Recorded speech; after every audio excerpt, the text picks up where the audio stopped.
பாதம் நான் பணித்தேன் வருக வருகவே என்று அற்புதமான ஒரு பாமாலை பாடினாய். இப்பேற்பட்ட பாமாலை இந்த பூலோகத்திலே எந்த ஒரு பெண்மகளும் இப்பேற்பட்ட பாடலை பாடியது கிடையாது. அலைமகள் மலைமகள் கலைமகள் முப்பெரும் தேவியிடம் இருப்பதோ வெண் தட்டு பொன் தட்டு சென் தட்டு உன்னிடத்திலே ஒரு தட்டு இருக்கின்றது தம் என்கிற தட்டு. அந்த தட்டை தட்டுகின்ற பொழுது தமிழ் சொற்கள் மனதில் இந்த வெள்ளத்தை போல் வந்து என்னுடைய செவிகளை நிரப்ப வேண்டும். ஆக இருப்பினும் கூட என்பதற்கு எனக்காக வரவேற்பு கொடுத்தாய். நான் ஒரு வாழ்த்துறை உனக்காக கொடுக்க வேண்டும், எளிய வாழ்த்துறை. அதை நாயகி என்ற பொறுப்போடு இருக்கக்கூடிய தாங்கள் அதை ஏற்றுக்கொள்ள வேண்டும் என்பதற்காக.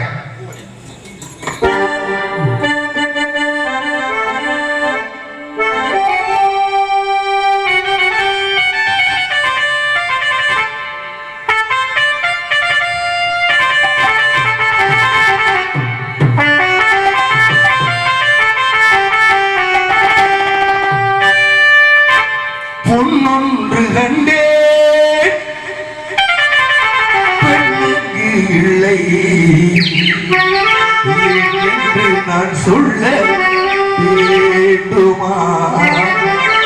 என்று நான் சொல்ல வேண்டுமா?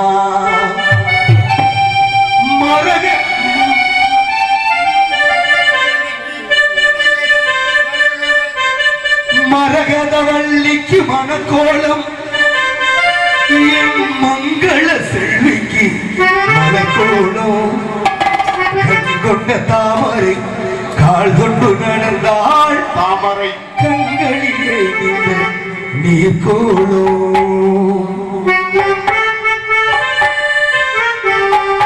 நாதஸ்வர ஓசையிலே தேவன் இன்று ஆடுகிறான். சேர்ந்து வரும் மேடையிலே தேவி நடமாடுகிறாள். பூவரையும் பூங்கொடியே பூமாலை போடவா மகளே வாழ்க பற்றி பாமாலை பாடவா பாமாலை பாடவா.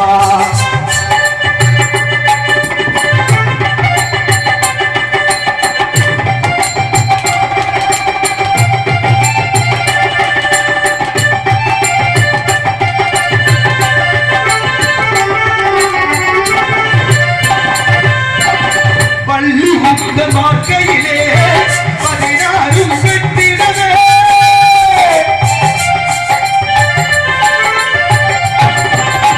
வள்ளி உந்த வாழ்க்கையிலே 16 பெற்றிடவே கண்களுள் கிடைக்கும் புகழாரம் சூழிடவே உருவங்கள் மாறிவிடும் உள்ளங்கள் மாறாதே உவரையும் பூங்குடியே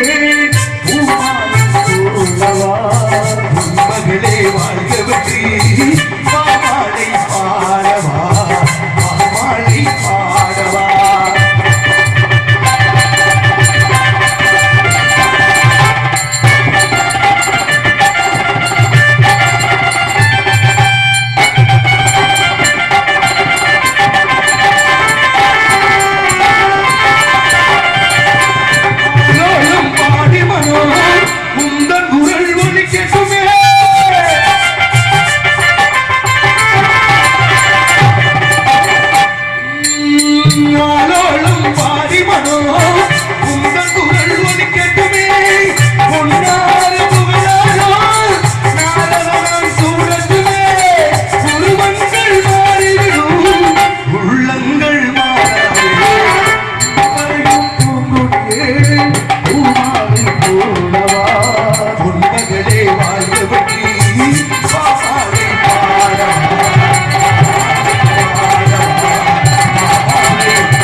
ஆக கண்டவுடனே இப்படித்தான் ஆக வர வேண்டும், இப்படித்தான் ஆக பாடல்களை பாட வேண்டும் ஒரு எண்ண வியக்கத்தக்க ஒரு பாமாலை பாடினார்.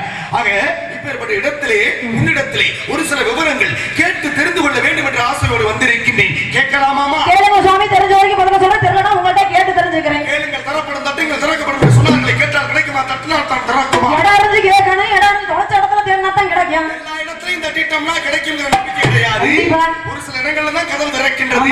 அதே மாதிரி பாருங்க, கேட்க கூடாத இடத்துல போய் ஒண்ணு கேட்டவும் கூடாது. திறக்க முடியாத கதவை திறக்க வச்சாங்களா இல்லையா? சபை எரிந்து பேச சமயம் இருந்து பேச சில நீங்கள் பேசாம இருந்து வளர்ந்தாங்க. பேசாமல் இருந்து வளை என்று சொல்லக்கூடிய இந்த இடத்தில் பேசி பேர் வாங்குறவங்களும் இருக்கா, பேசாம நின்னுகிட்டு பேர் வாங்குறவங்களும் இருக்காங்களா இல்லையா? இரண்டு வகையான பேர்கள் உண்டு.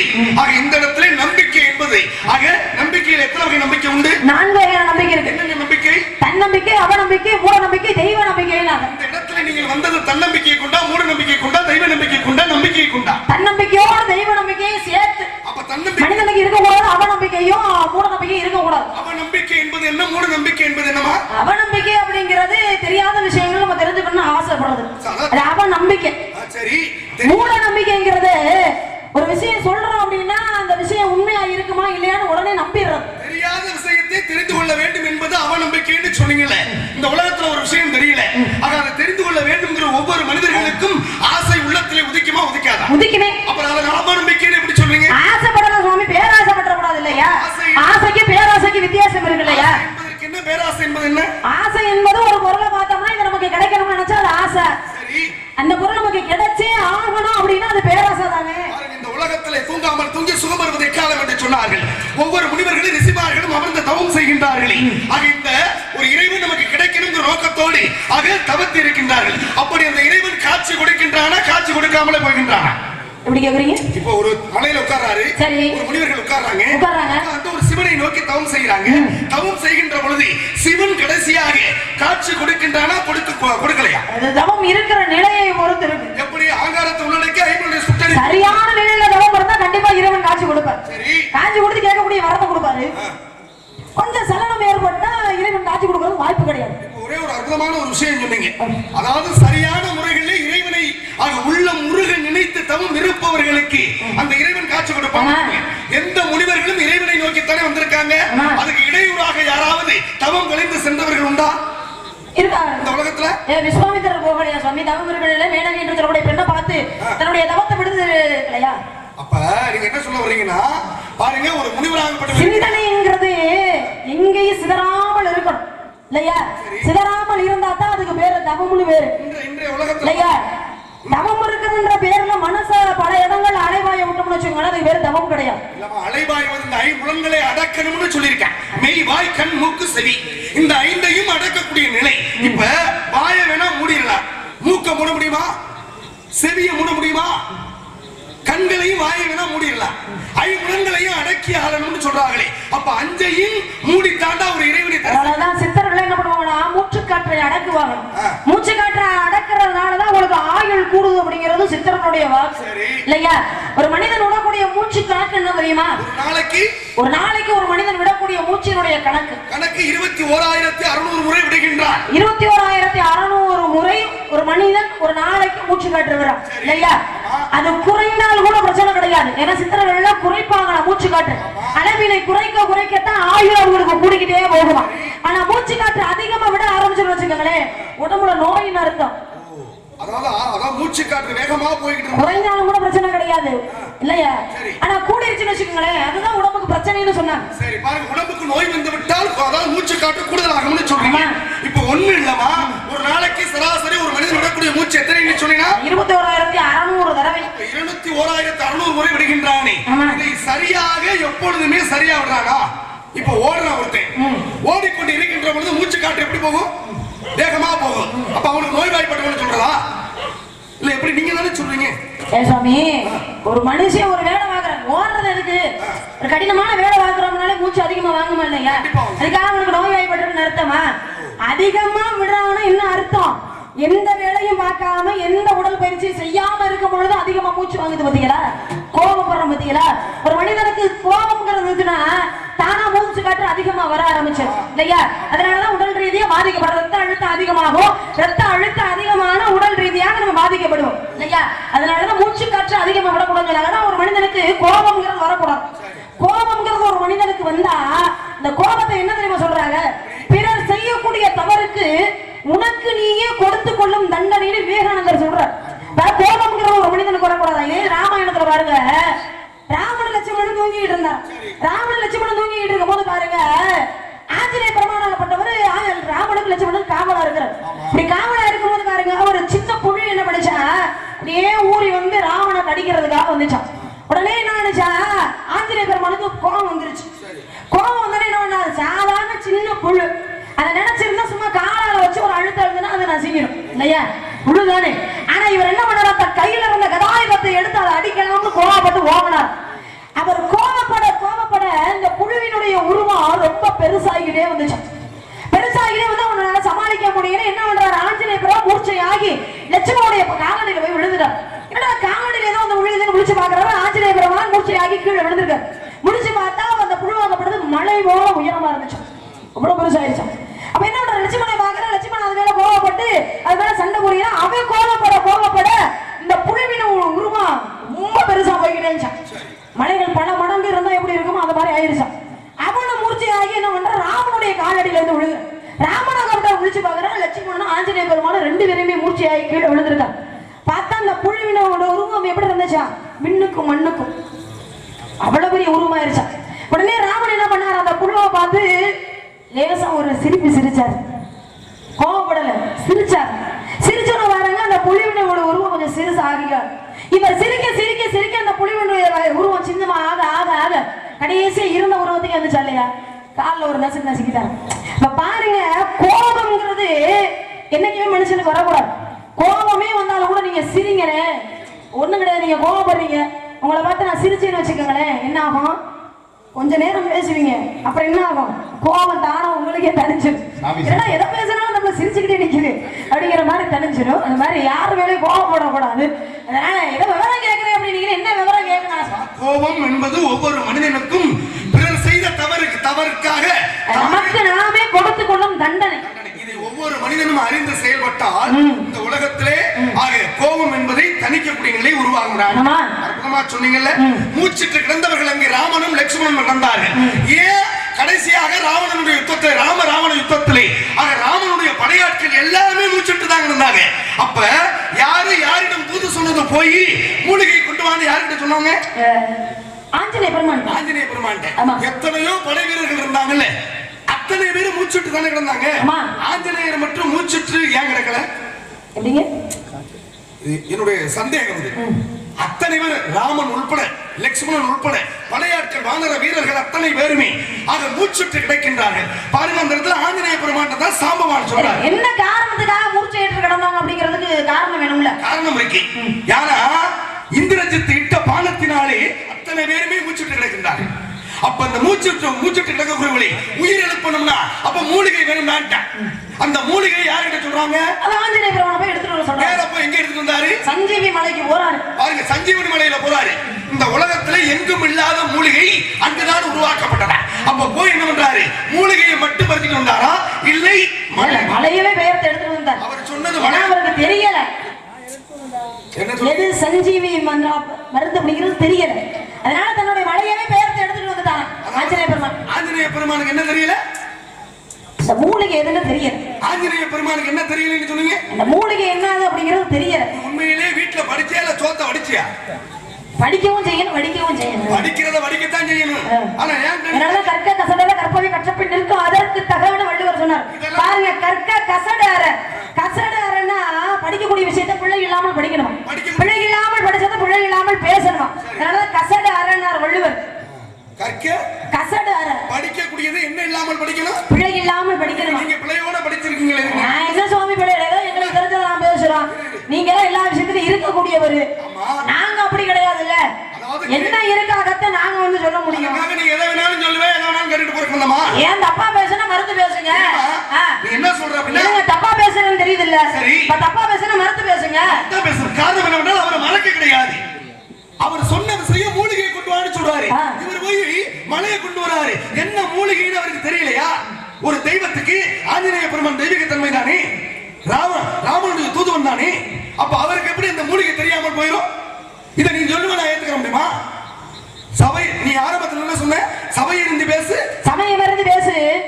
சில சமயங்கள் பேசாதிருந்து பழகினார். நீ முதல்ல இப்ப பேசாம போய் உட்கார்ந்து நாடகம் பாரு. எனக்கு ஆசைதான் ஒரு நாளாவது வெளியில உட்கார்ந்து நாடகம் பார்க்கணும். இன்னைக்கு நாடகம் என்ன பண்றது, தெரிந்தா சரியா சொல்லணும், தெரியலன்னா தெரியலன்னு சொல்லணும். நான் ஒரு விஷயம் சொல்லியிருக்கேன், தவறுனா மறுத்து பேசுங்க, அதுக்குள்ள விளக்கத்தை கொடுங்க. ஒரே ஒரு விஷயமா இந்த இடத்துல சாம்பவான் சொல்றாரு ஆஞ்சநேய பெருமான் நேரா போய் சஞ்சீவனி மூலிகை கொண்டு வான்னு சொல்றாரு. தெரியாமல் கிடையாது. எந்த மூலிகை இருக்கு, எங்க இருக்கு, சஞ்சீவனி மூலிகை என்ன அப்படின்னு தெரியாமல் கிடையாது. அங்கு ஒரு சம்பவம் நடக்கப்பட்டது. அங்குதான் ஒரு சம்பவம் நடக்கப்பட்டது. அதுதான் என்ன சம்பவம்? என்ன சம்பவம் தெரியுமா? காரணம் என்னவென்றால் அப்பதான் பாருங்க, மூலிகை பறிக்க போய்கொண்டு இருக்கின்ற பொழுது அப்பதான் இந்த உலகத்திலே ஒவ்வொரு மனிதனுக்கும் தொடக்கூடிய கிரகம் என்ன கிரகம் தெரியுமா? எல்லா கிரகமும் தொடும். சனி பகவான் என்று சொல்ல முடியும். அந்த சனி பகவான் எப்பா ஆஞ்சநேய பெருமானே உன்னை தொடுவதற்கு இதுதான் சரியான நேரத்தை குறிச்சிட்டு நான் தொட போறேன், ஆக எனக்கு அனுமதி கொடுன்னு கேட்கிறார். ஐயா, நாம் போற வேலையை விட்டுவிட்டு அங்கே அத்தனை பேர் ஒரு மூச்சிட்டு கிடக்கின்றார்கள், அவர்களை காப்பாற்றணும், வேற வழி கிடையாது. இப்ப வேணா இல்ல, குறித்த நேரத்திலே உன்னை தொடுங்க ஆகணும், வேற வழி கிடையாது, தொட போறேன்னு சொல்றார். அப்பதான் பாருங்க, ஆக அனுமதியோடு ஆக எங்க போய் உட்கார்ந்தாரு ஆஞ்சநேய பெருமானுடைய. இதுல இந்த கதையில ஒரு சின்ன சந்தேகம். நல்லா கேளு. ஆஞ்சநேய பெருமான சனி பகவான் வந்து சஞ்சீவி மூலிகை எடுக்க போகும்போது பிடிக்க வந்தாரா, இல்ல சீதையை பாலம் கட்டி அமைச்சு கொண்டு வர போகும்போது பாலம் கட்டுறதுக்காக மலைகளை தூக்கிக்கிட்டு வந்தாருல்ல, அப்ப போய் சனி பகவான் பிடிக்க போனாரு? இல்ல, அதாவது காரணம் சஞ்சீவனி மலைகளே ஆக சஞ்சீவனி மூலிகையை கொண்டு வருகின்ற போகின்ற கேக்குறேன்னா மலை ஒளியில ஓடிக்கிட்டு இருக்கு. குறைந்தது ஒரு 100 பேர் உட்கார்ந்து பாக்குறாங்கன்னு வச்சுக்கோங்க. இது உலகமே 10 லட்சம் பேர் பார்ப்பாங்க. அப்படிங்கும்போது ஒரு விஷயம் நம்ம தவறா பேசுறோம், நீங்க பேசிடுவீங்க. இப்ப நான் என்ன நினைப்பேன், சரி இந்த இடத்த நம்ம காட்டி கொடுக்க வேணாமே, நான் சமாளிச்சுட்டு போயிருவேன். ஆனா பாக்குறவங்க என்ன நினைப்பாங்க, 2 பேருமே இவ்வளவு தவறா அந்த ராமாயணத்தை பேசிக்கிருக்காங்களேப்பா அப்படின்னு நினைச்சிடக்கூடாது. எதுக்காக சொல்றேன் அப்படின்னா, நீங்க மூர்ச்சை இருங்க, ராமன் வந்து மூர்ச்சையாகி கிடந்தாருன்றீங்க. சனி பகவான் வந்து ஆஞ்சநேய பெருமானை பிடிக்கிறதுக்கு முன்னாடியே ராமன் தான் போய் முதல்ல அனுமதி கேட்டார்.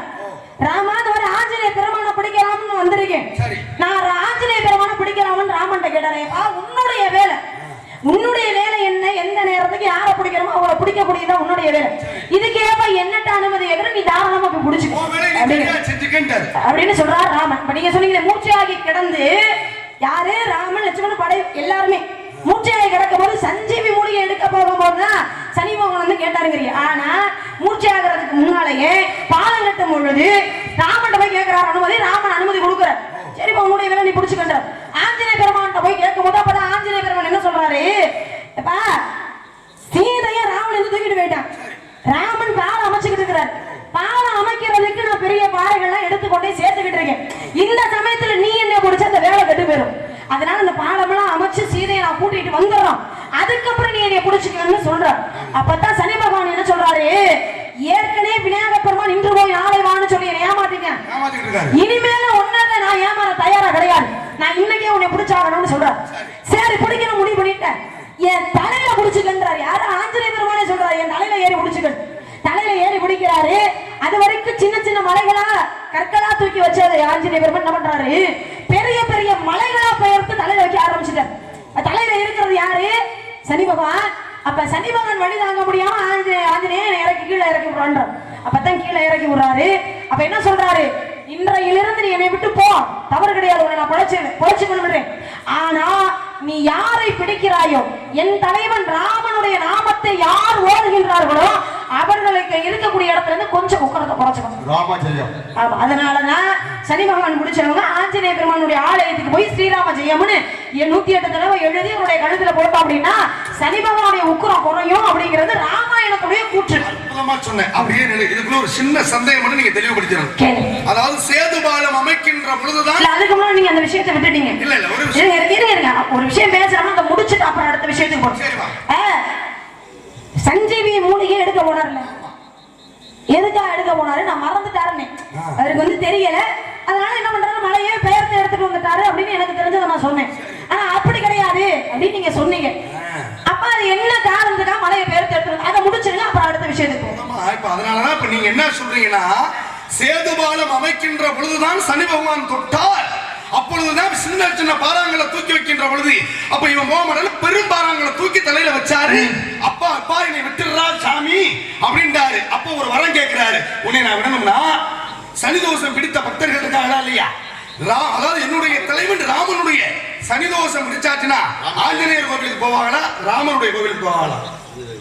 நல்லா யோசிச்சு பேசணும். இதுலதான் முக்கியத்துவம்.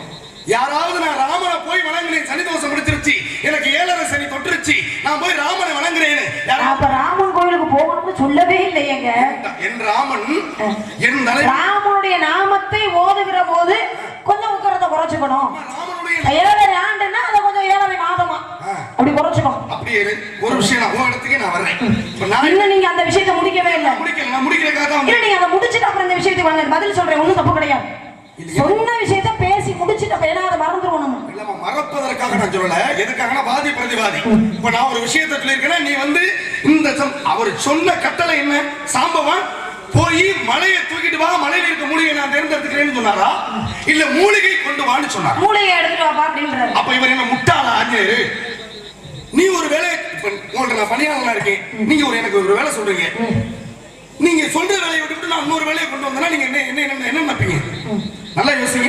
அப்ப சேதுபாலம் அமைக்கின்ற பொழுது கற்களை இவர் மட்டும் தூக்கல, எல்லா வானர வீரர்களும் தூக்குறாங்க, தூக்கி கொண்டு போய் போடுறாங்க.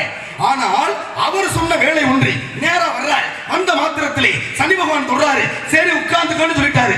இவனை விரட்டுறதுக்கு என்னடா வழி அப்படின்னு பாக்குறாரு.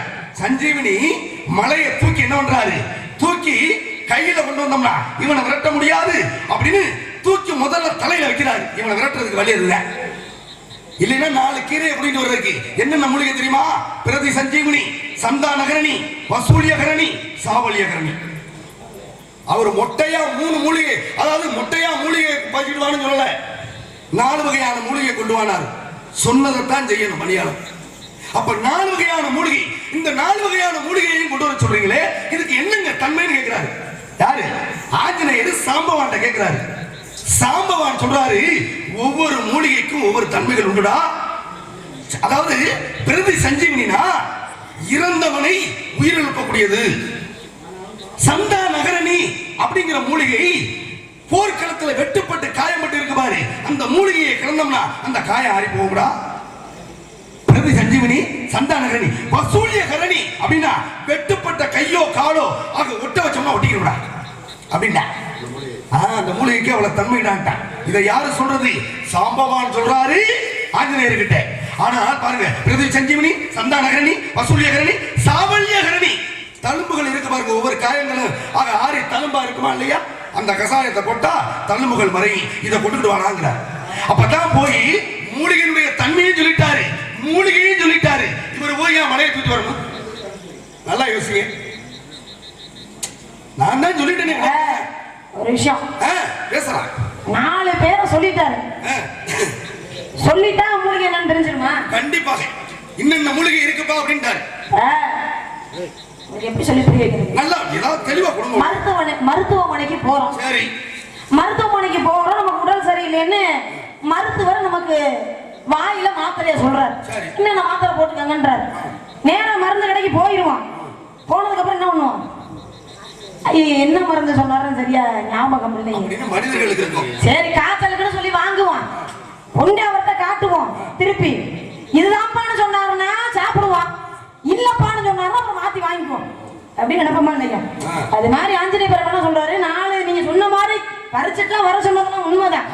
ஆனா இங்க போனதுக்கு அப்புறம் அவருக்கு எந்த மூலிகைங்கிறது அவருக்கு தெரியல, மறந்துடுறாரு. அதனால இப்ப ஒண்ணு கிடையாது, சோம்புக்கு பதிலா சீரகம் வாங்கிட்டு வர ஆள் இருக்கு தெரியுமா? சோம்புக்கு சீரகத்துக்கு வித்தியாசம் தெரியாத ஆளே இருக்குது. நீங்க சொல்ற விவரம் எனக்கு புரியுது, அது மனிதனுக்கு உண்டு. இப்ப ஆஞ்சநேயர் மனித பிரபா இல்லை, அவர் வந்து மிருகம், விலங்கினம். விலங்கினம் தானே. ஆனா தெய்வமா வணங்குறமா இல்லையா? தெய்வமா வணங்குறதுக்கு காரணம் இருங்க, சாம்பவான்ங்கிறது யாரு? அவர் என்ன சாம்பவான்? கரடி கூட தலைவன் தானே, அவர் விலங்கு தானே. ஏன் அவர் தெய்வமா வச்சு வணங்கல? தன்மைகள் உண்டு. அப்ப ஆஞ்சநேய பெருமாள் விலங்கினம் தானே, அவரை மட்டும் ஏன் தெய்வமா வச்சு வணங்குறோம்? காரணம் இருக்குல்ல, காரணம் ஒவ்வொன்றுக்கும் ஒவ்வொரு காரணங்கள் இருக்கு. என்ன காரணம் இருக்கு? விலங்கினம் இருக்குல்ல, நாய பைரவர்னு கும்பிடுறோம். நாய்க்கு 4 காலுத, ஒரு வாழுத. பன்றிக்கு 4 காலுத, ஒரு வாழுத. ஏன் பன்றிக்கு இல்லாத தன்மை நாய்க்கு வந்தது? பன்றி மகாவிஷ்ணுடைய அவதாரம் இல்லையா? யாரு பன்றி? அதுவும் தெய்வம் தானங்க. பன்றி என்று யாராவது தொட்டு கும்பிடுறது உண்டா? இந்த ஓடிக்கிட்டு இருக்கு பன்றி, பன்றி குட்டி. ஒரு நாய் வந்து நாயை மிதிச்சிட்டோம்னா தொட்டு கும்பிடுவோம், ஏன்னா பைரவரியா அப்படிம்பா. காரணம், ஒவ்வொரு விலங்குகளுக்கும் ஒவ்வொரு தன்மைகள் உண்டு. நான் என்னுடைய வாதம் என்ன அப்படின்னா, அன்றைக்கு ஒரு தெய்வத்துக்கு மறக்கக்கூடிய தன்மை உண்டா? அவர் தெய்வமே முத கிடையாது. அது எப்படி? ஆஞ்சநேய பெருமான் எப்படிங்க தெய்வமாகும்? கோவில்கள் தோறும் மக்கள் யாருமே தெய்வமே இல்ல. புரிஞ்சுக்கங்க, ராமாயணத்துல எல்லாருடைய கதாபாத்திரம் முடிஞ்சிருச்சு. ஆமா. அப்ப ராமன் வந்து கூப்பிடுறாரு, ஆஞ்சநேயா நீயும் எங்களோட வைகுண்டத்துக்கு வந்துருன்னு கூப்பிடுறாரு. அப்பதான் அவர் என்ன சொல்றாரு, இந்த பூலோகத்துல ராமன் சீதையாக உங்களை பார்த்துட்டேன், நான் திரும்பி வைகுண்டம் வந்து உங்களை ராமனாகவும் சீதையாகவும் பார்க்க முடியாது. இந்த பூலோகத்தை ராமனாக சீதையாகவே நினைச்சுட்டு நான் இங்க இங்க இருக்கக்கூடிய அத்தனை ஆண்களையும் ராமனாகவும் அத்தனை பெண்களையும் சீதையாகவுமே நான் பாவிக்கிறேன் அப்படின்னு சொல்லி இந்த பூலோகத்திலே வாழ்ந்துட்டாரு. அந்த வாழ்ந்த காரணத்துக்காக அவருக்கு கோவில் மாதிரி ஒண்ணு அமைச்சு அவரை போய் பாருங்க, எல்லா தெய்வத்தையும் நம்ம போய் கையெடுத்து கும்பிடுவோம். ஆனா ஆஞ்சநேய பெருமான் மட்டும்தான் நம்மளை பார்த்து கையெடுத்து கும்பிட்டு இருப்பாரு. பார்த்திருக்கீங்க ஆஞ்சநேயரோட கோயிலுக்கு? ஏன் தெரியுமா? நம்ம அவர் தெய்வமா நினைக்கிறார், அதனால நம்ம அவர் தெய்வமா நினைக்கிறது கிடையாது. அவர் நம்மள தெய்வமா நினைக்கிறாரு, ராமன் நினைக்கிறாரு, சீதையை நினைக்கிறாரு, அவர் நம்மள கையெடுத்து கும்பிடுறாரு. எல்லா தெய்வமும் எல்லா தெய்வத்தையும் யாரு போய் வணங்குவா? நம்ம தான் போய் வணங்குவோம். மனிதர்கள் ஆணோ பெண்ணோ எல்லாரும் வணங்குறாங்க. ஆனால் எல்லா கைகொட்டு வணங்குவது உண்டு. எல்லா மனிதர்களையும் வணங்கக்கூடிய தெய்வம் இது ஆஞ்சநேயர். தெய்வமா வெறும் சிலையா இல்ல விலங்கா? உங்களுக்கு எப்படி சொல்ல புரிய வைக்கிறது தெரியல. உண்மையிலே புரியாத மாதிரி நடிக்கிறீங்களா இல்ல உண்மையிலே உங்களுக்கு புரியலையா? ஆஞ்சநேயர் தெய்வமா இல்ல ஒண்ணுமில்லாத வெறும் கல்லா?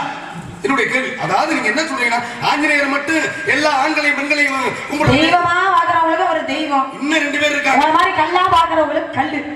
பாருங்க, அப்ப தெய்வமா பாக்குறவங்களுக்கு அது தெய்வம் தான். அப்ப தெய்வம் தானே. தெய்வத்துக்கு இந்த முத்தாளம்மன் தெய்வமா? அவர் தெய்வமா எப்ப ஆனாருன்னு நான் கேக்குறேன். காரணம் புரிஞ்சு நல்லா புரிஞ்சுக்கங்க விஷயத்தை. ராமாயணத்துல ராமனுக்கு உதவி செய்யும் வரை அவர் வானர கூட்டம் தான், வானரம் தான் அவரு.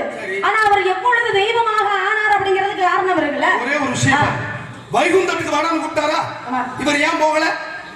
அங்க வந்து ராமனும் சீதையும் பார்க்க முடியாது. ராமனையும் சீதையும் என் கண்ணால பார்க்க முடியாது, நாமத்தை சொல்ல முடியாது. முதல்ல ராம நாமத்தை சொல்ல முடியாதுப்பா. நான் இங்கே இருந்தேனா ஆக ராமனுடைய நாமத்தை ஆக நான் சொல்லிக்கிட்டே இருப்பேன்.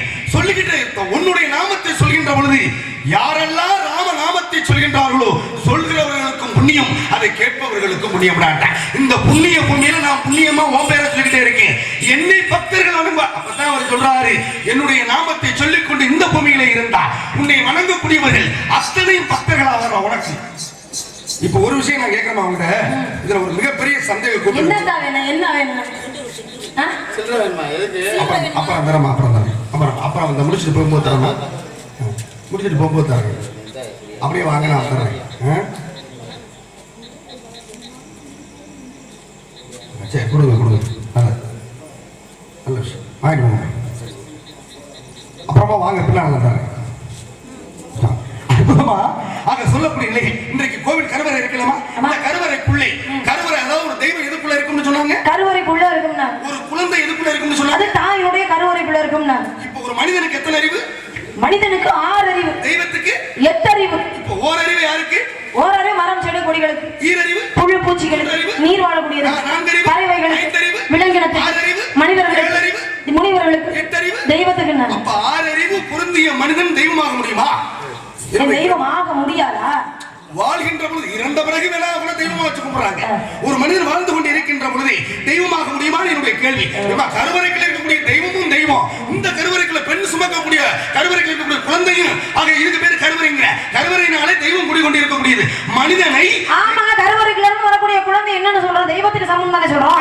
அதனால குழந்தையும் தெய்வம் ஒன்று கொண்டாடும் இடத்திலே அப்படின்னாங்களா இல்லையா? குழந்தையும் தெய்வமும் ஒன்று கொண்டாடும் இடத்திலே. காரணம் இருக்குல்ல. அப்ப ஒரு குழந்தைக்கு எத்தனை வயது வரைக்கும் தெய்வீக தன்மை? 5 வயசு வரைக்கும் இருக்கும். குழந்தை தன்மை தான், குழந்தை தெய்வம் தன்மை தானே. அப்ப அதுக்கும் கருவறைங்கிற, இதுவும் கருவறைங்கிற. அந்த கருவறை தினந்தோறும் கருவறையில் இருக்கக்கூடியவர் யாரு? தெய்வம். தெய்வம் இருக்கு. தெய்வத்துக்கு பணிவிடை செய்யக்கூடியவர் யாரு? அர்ச்சகர். அர்ச்சகர் தானே. தினந்தோறும் அந்த கோவில தண்ணி ஊத்தி கூட்டி விட்டுட்டு போவாரா, அப்படியே கூட்டிட்டு போயிருவாரா? சுத்தப்படுத்திடுவார்ல. கருவறை என்றாலே பரிசுத்தமான இடம்னு அர்த்தம், தெய்வம் குடிகொண்டு இருக்கக்கூடிய இடம்னு அர்த்தம். அப்ப அந்த கருவறை அந்த அர்ச்சகர் தினந்தோறும் கூட்டி பெருக்கி சுத்தப்படுத்தினாரு. இந்த கருவறையை கூட்டுறது யாரு? உள்ள ஒரு வேளாளர் கொடுத்து ஒரு விளக்கமாத்த கொடுத்து நல்லா சுத்தப்படுத்திடுவாங்க.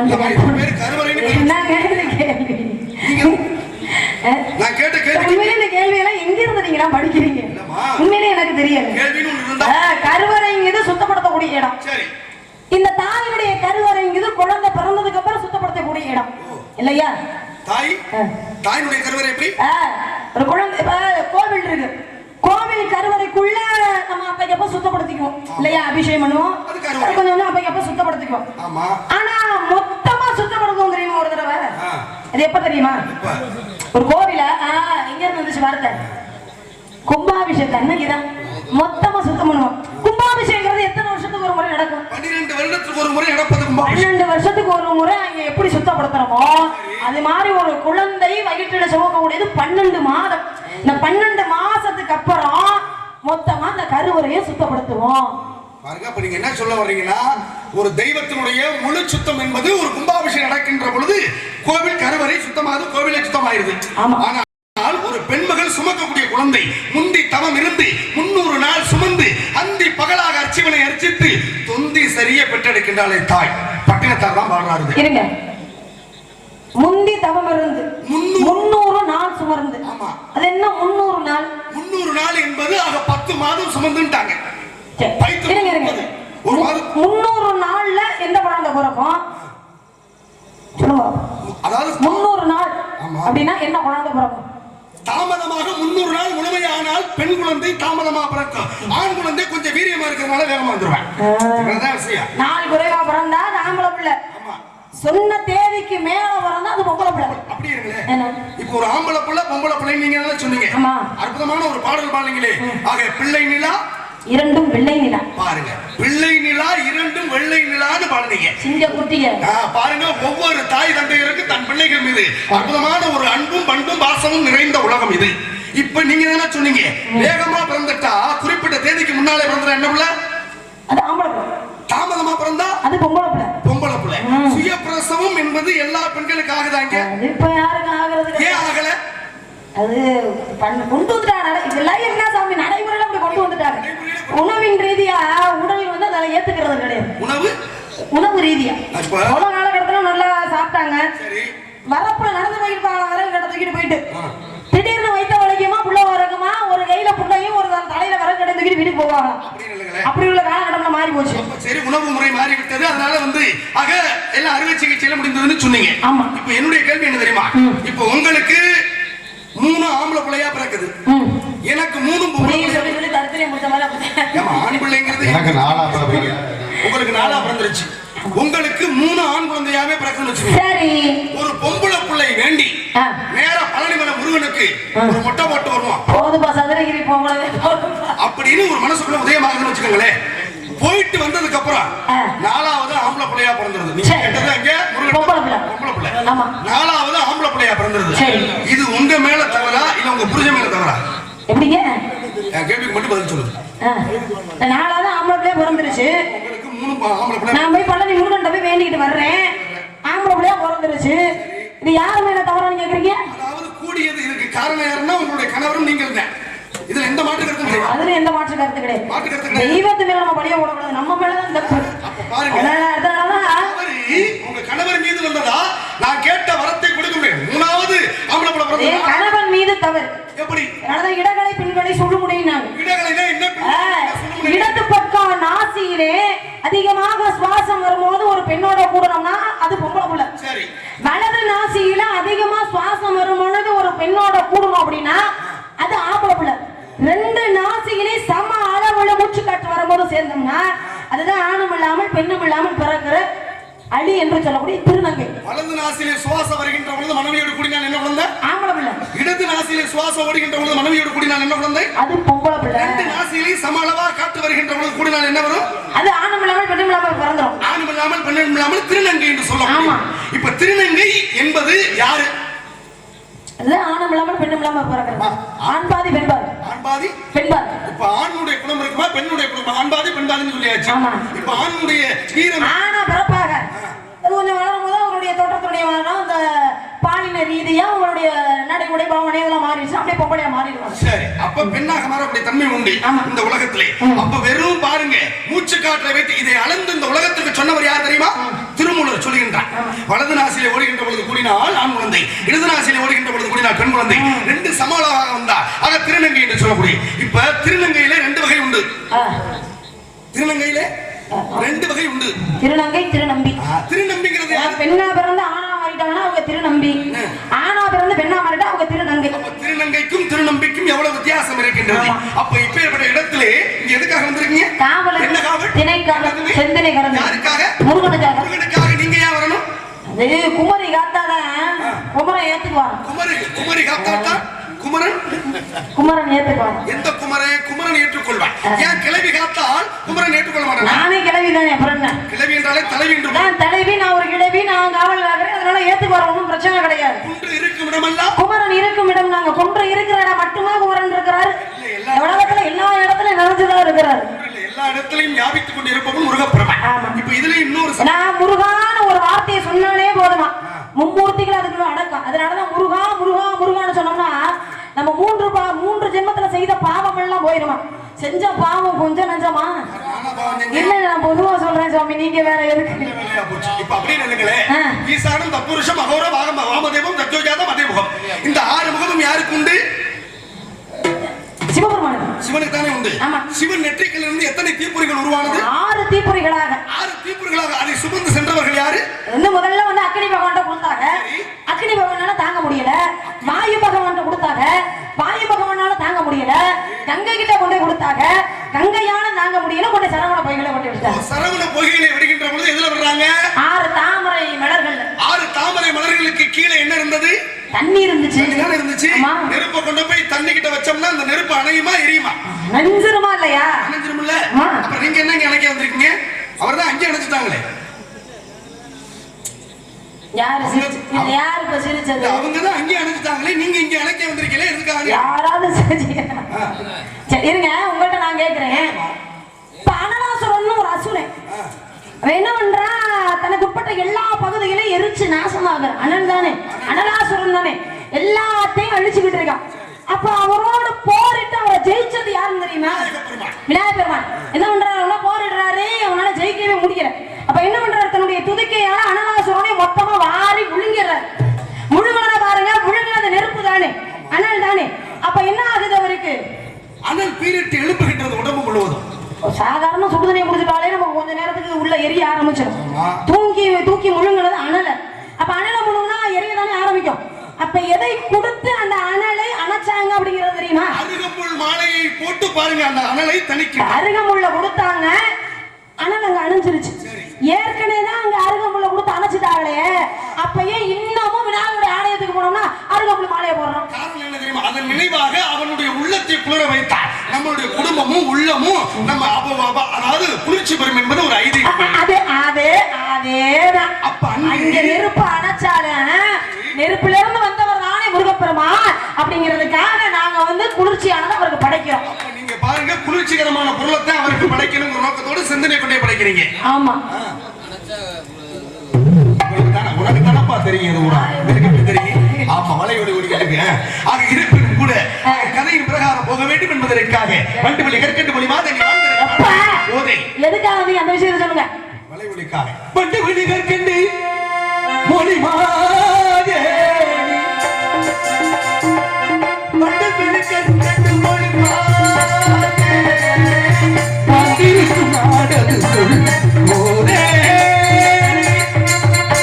ஞான நினைத்தான் உணர்ந்த சுவாமி, ஞான நினைத்தான் உணர்ந்த சுவாமி, நாடு மலை நாடு விருதுகாரர் எந்த ஊர்ல இருந்தாரு? தந்தை பெயரும் அந்த லட்சணத்துல நம்ம பாடலாம். வேற ஒண்ணும் தந்தை பெயரும் நம்பி தலைவர் நங்கை மூயில் வள்ளி காவல் திரைக்காவல் பேதை பெருமை மங்கை மடமை அறிவை தெரிவை பேர்ல பெற்றோட 7 வரும். அதே பருவம் 12 13 முருகனை தவிர வேற யார வேணாலும் கட்டிக்கிறேன். என்ன குறைவு? நான் குறைன்னு சொல்ல, எல்லாமே நிறைவா இருக்கு, அதனால வேணாங்கிறேன். மனுஷனா பிறந்தா ஒரு குறை இருக்கணும். குறை இருந்தா தான் வாழ்க்கை நீடிக்கும். எல்லாமே ஒரே மாதிரி சரியா இருந்துச்சு வாழ்க்கை நீடிக்காது. நான் மானிட பிறப்பு, ஒரு மனித பிறவியை தான் நான் கல்யாணம் பண்ணிக்கணும்னு ஆசைப்பட்டுக்கிட்டு இருக்கேன். நீங்க பாத்துறது அப்படியே தெய்வ பிறவி, அவரை போய் நான் கல்யாணம் பண்ணிக்க முடியுமா? யானைக்கு தெரியாதா? யானையுடைய மலை யானைக்கு தெரியலன்னா குட்டில இருந்து இந்த மாதிரி வளர்த்து வச்சுட்டாங்க, அதுக்கு என்ன பண்ண முடியும்? இடத்துல நீ யாரு என்ன விவரம் ஜாடி கேட்ட முடியும் நான் ஒரு பெரிய மனிதனை பார்த்து வந்திருக்கேன்னா அத்தனை திறமைகளும் அவன்கிட்ட இருக்கு உனக்கு சரியான உகந்தவன் முருகப்பெருமானே அவனை நீ மனம் முடிக்கணுங்கிறது என்னுடைய நோக்கம் முருகனை கட்ட மாட்டேன்னு சொல்லாத சொல்லும் வார்த்தை கேளு கேட்டா மோச்சம் இல்லை நம்ம வாழ்க்கை வெச்சம்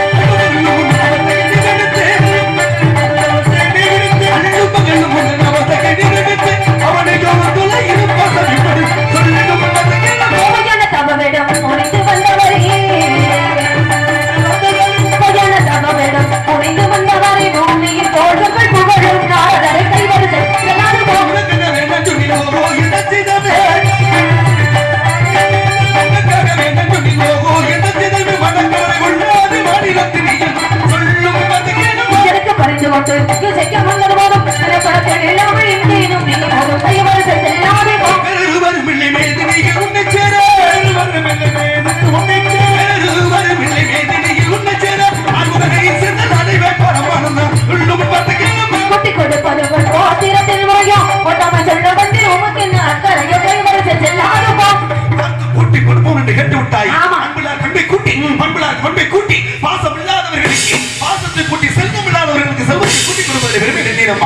சூரியஸ்தமா இருக்கு முன்னா அந்த சிக்க சிங்கார வேலை விட செய்து உனக்கும் அவனுக்கும் திருமணத்தை முடிக்காமல் முடிச்சோம் இல்ல இது சத்தியம் அதுவரைக்கு இருக்கிறேன் பத்தியம் போயிட்டு வர அற பைத்தியம் முழு வைத்தியம் வைத்தியம் மயில கூட்டி அந்த உனக்கு நல்லா வைத்தியமாக